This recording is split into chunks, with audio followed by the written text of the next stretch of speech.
ଆଉ ସେଦିନ ଭୋଜି ଭାତ ଦେଖିକି ମୋର ଆଉ କିଛି ମନରେ କଣ ପଡୁଛି ନା କଣ?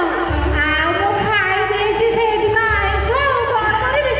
ସେଦିନ ଦେଖିଲା ବେଳକୁ ଶୁକ୍ରବାର ହେଇଥିଲା ଆଉ ମନଟା ଭାରି ପାରିଲା ବା ସେଇଥିପାଇଁ ଆଉ ଖାଇଲିନି ଆଉ ମାନେ କରିଲିନି କିଛି ଦେଖିଆ ଆଇଁଷ ଖାଇଦେଲି ମନଟା ପାରିଲା ଛାଡ଼ିଦେଲି। ହଁ ବା ମାଉସୀ ଆଇଁଷ ଖାଇଲେ କିଛି ନାହିଁ ମ ଆଇଁଷ ଖାଇଛ ବୋଲି ସମିତି ମୁଁ ଗୋଟେ ପାପ କରିଦେଇଛି କି ଭୁଲ କରିଛି ସେମିତି ଇଏ ତା ଭାଉଜ। ନାଇଁ ସେମିତି କିଛି ନାହିଁ।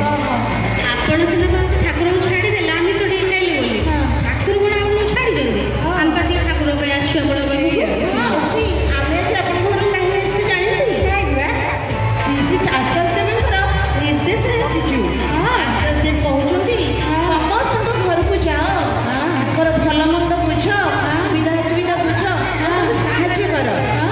ଆରେ ଏତେ କଥା ଆଚାର୍ଯ୍ୟ ଦେବ ଚିନ୍ତା କରୁଛନ୍ତି ଲୋକମାନଙ୍କ ପାଇଁ ବୁଝିକି ଆସୁଛୁ। ନହେଲେ ଘର ଲୋକ ଆମକୁ କଣ ଛାଡ଼ିବେ କି?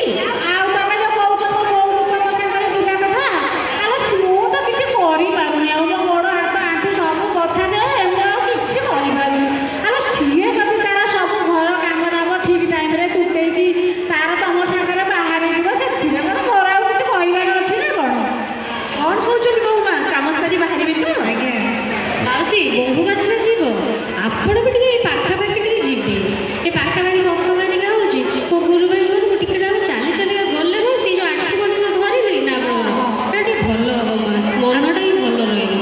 ବିଶେଷ କରି ମାଉସୀ ଆଉ ବୋଉ ମା ଆଉ ଇଷ୍ଟ